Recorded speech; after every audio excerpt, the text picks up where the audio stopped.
Hello बच्चों, कैसे हैं आप? उम्मीद करती हूँ आप बढ़िया और एकदम मज़े में होंगे। तो आइए बच्चों, आज के अध्याय में हम पढ़ने वाले हैं सार लेखन के विषय में। सार लेखन अर्थात किसी गद्यांश के मुख्य भाव या विचार को संक्षेप में लिखना सार लेखन कहलाता है।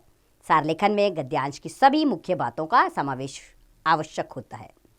इसमें गद्यांश के मुख्य भाव और विचार को 1/3 शब्दों में लिखा जाता है। अच्छा बच्चों, सार लिखते समय हमें निम्न बातों का ध्यान रखना चाहिए। आइए उन्हें जान लेते हैं। सबसे पहला है विषय वस्तु। सर्वप्रथम गद्यांश को ध्यानपूर्वक पढ़कर महत्वपूर्ण शब्दों को रेखांकित करना चाहिए। दूसरा, शीर्षक। सार लेखन में शीर्षक का भी बहुत महत्व है। शीर्षक ऐसा होना चाहिए जो कि पूरे गद्यांश का विषय दर्शाता हो। तीसरा है भाषा। सार लेखन की भाषा सरल, सुबोध और रुचिकर होनी चाहिए। सार लिखते समय त्रुटियों का विशेष ध्यान रखना चाहिए तथा शुद्ध भाषा की पूर्ति के लिए सार को पुनः पढ़ना चाहिए। और चौथा है सार का आकार। सार का आकार गद्यांश के 1/3 से अधिक नहीं होना चाहिए। और पांचवा है इसमें आवश्यक बात, आवश्यक तथ्यों का समावेश होना चाहिए इसमें। अर्थात सार लिखते समय आवश्यक तथ्यों जैसे विशेष नाम, आंकड़े आदि को सम्मिलित करना चाहिए। सार में उदाहरण, उद्धरण, मुहावरे आदि को शामिल नहीं करना चाहिए तथा अपनी ओर से भी कोई टिप्पणी नहीं करनी चाहिए। आइए एक गद्यांश पढ़ें और उसका सार लिखें। तो गद्यांश यूं है हमारा, किसी भी कार्य में सफलता के लिए सबसे महत्वपूर्ण होता है व्यक्ति का आत्मविश्वास।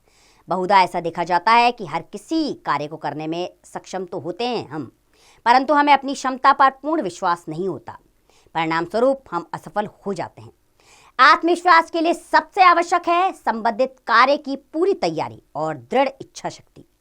कार्य के संबंध में आवश्यकता से अधिक चिंता और आकांक्षा हमें विफलता की ओर धकेल देती है।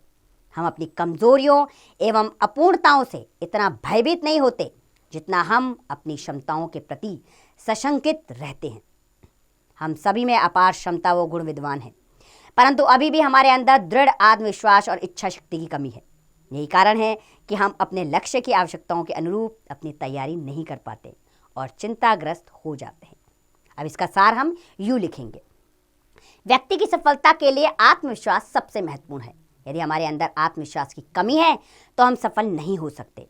इसलिए हमें चिंता छोड़कर दृढ़ इच्छा शक्ति से कार्य की तैयारी करनी चाहिए, क्योंकि हम सब में अपार क्षमता एवं गुण हैं जो हमें कार्य को पूर्ण करने में सहायक होंगे। इसलिए हमें आत्मविश्वास रखना चाहिए। इसके बाद इसका शीर्षक लिखेंगे। इसका शीर्षक है आत्मविश्वास। आइए दूसरा गद्यांश पढ़ें और उसका सार लिखें और समझें। शिक्षा का वास्तविक अर्थ और प्रयोजन व्यक्ति को व्यावहारिक बनाना हुआ करता है, न कि शिक्षित होने के नाम पर अहम और गर्व का हाथी उसके मन मस्तिष्क पर बांध देना। हमारे देश में स्वतंत्रता प्राप्ति से जो शिक्षा नीति और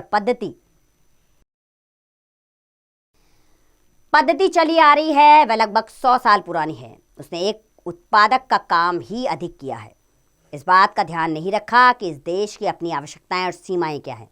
इसके निवासियों को किस प्रकार की व्यावहारिक शिक्षा की जरूरत है। बस सुशिक्षितों की नहीं, साक्षरों की बड़ी पंक्ति इस देश में खड़ी कर दी है, जो किसी दफ्तर में क्लर्क और बाबू बनने का सपना ही देख सकती है। इसका सार यूं होगा कि पुरानी अव्यवहारिक शिक्षा पद्धति देश की वर्तमान आवश्यकताओं से पृथक आज साक्षर क्लर्क और बाबुओं का उत्पादन कर रही है, जिनके मन मस्तिष्क में मानवीय गुणों का अभाव है। शीर्षक लिखेंगे वर्तमान शिक्षा पद्धति। अगला गद्यांश पढ़ते हैं और सार लिखते हैं।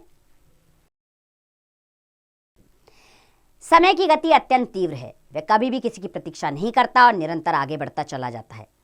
ईश्वर एक समय में केवल एक ही क्षण प्रदान करते हैं और दूसरा क्षण देने से पूर्व पहले क्षण को भूतकाल में परिवर्तित कर देते हैं। इसी प्रकार मानव का भविष्य पर भी कोई नियंत्रण नहीं है, क्योंकि वह स्वयं नहीं जानता कि वह भविष्य देख भी पाएगा अथवा नहीं।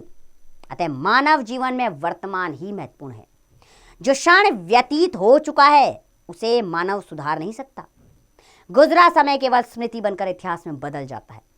मानव यह भी नहीं जानता कि आगे आने वाले समय में कैसी परिस्थितियां होंगी।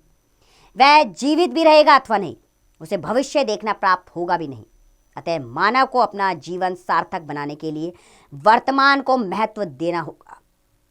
वर्तमान संवारना होगा। जीवन संवारने के लिए मानव को जीवन लक्ष्य का बोध होना अति आवश्यक है। अब इसके बाद इसका सार यूं लिखेंगे हम।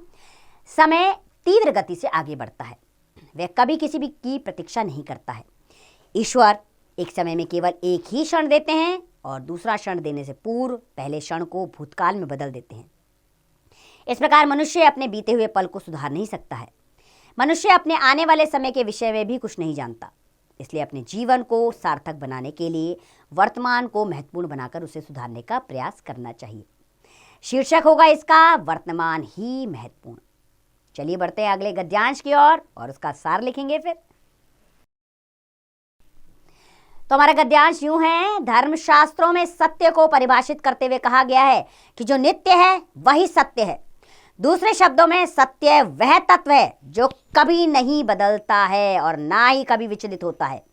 हमारे प्राचीन धर्म ग्रंथों में भगवान श्री राम को सत्य के रूप में निरूपित किया गया है, क्योंकि भगवान श्री राम प्रतिकूल परिस्थितियों में भी अपने पथ से कभी विचलित नहीं हुए थे। महापुरुषों का कथन है कि जहां सत्य है वहां ईश्वर, आनंद, उन्नति, जय, सुख एवं कल्याण है। जहां सत्य नहीं है वहां पतन, अवनति, पराजय एवं अपयश है। सत्य अविनाशी है और असत्य नश्वर है। शास्त्रों में सत्य की महिमा का शंखनाद करते हुए उद्घोष किया गया है। सत्यम शिवम सुंदरम, अर्थात सत्य ही शिव है और शिव ही सुंदर है। शास्त्रों में सत्य को मानव का परम धन बताया गया है। यदि प्रत्येक व्यक्ति के जीवन में सत्य उद्घटित हो जाए तो विश्व की अनेक समस्याओं का निराकरण स्वतः ही हो सकता है और सतयुग का अवतरण हो सकता है। अब बच्चों इसका सार लिखेंगे हम। इसका सार यूं है। सत्य वह तत्व है जो कभी नहीं बदलता है। सत्य ही ईश्वर है, आनंद, उन्नति, जय, सुख और कल्याण है। जहां सत्य नहीं होता वहां पतन, अवनति, पराजय और अपयश होता है। सत्य को अविनाशी और असत्य को नश्वर माना जाता है। सत्य को शिव के समान माना गया है और इसे परम धन कहा गया है। यदि मनुष्य सत्य को अपना ले तो सभी समस्याएं दूर हो जाएंगी और सतयुग का अवतरण हो जाएगा। इसका शीर्षक होगा सत्यमेव जयते। तो बच्चों हमने बहुत सारे गद्यांश पढ़े और उसका सार लेखन सीखा शीर्षक के साथ। लेकिन एक बार आपके अभ्यास के लिए इस अध्याय को दोहरा लेते हैं। किसी गद्यांश के मुख्य भाव या विचार को संक्षेप में लिखना सार लेखन कहलाता है। सार लेखन का शीर्षक ऐसा होना चाहिए जो कि पूरे गद्यांश का विषय दर्शाता हो। सार का आकार गद्यांश के 1/3 से अधिक नहीं होना चाहिए। तो मैं उम्मीद करती हूँ बच्चों आपको सार लेखन अच्छे से समझ में आया होगा। आपने ध्यानपूर्वक गद्यांश को पढ़ना है और उसकी मुख्य बिंदुओं को सार के रूप में लिखना है और अंत में शीर्षक लिखना आप ना भूलें। अब इसका अभ्यास कार्य आप स्वयं कीजिए।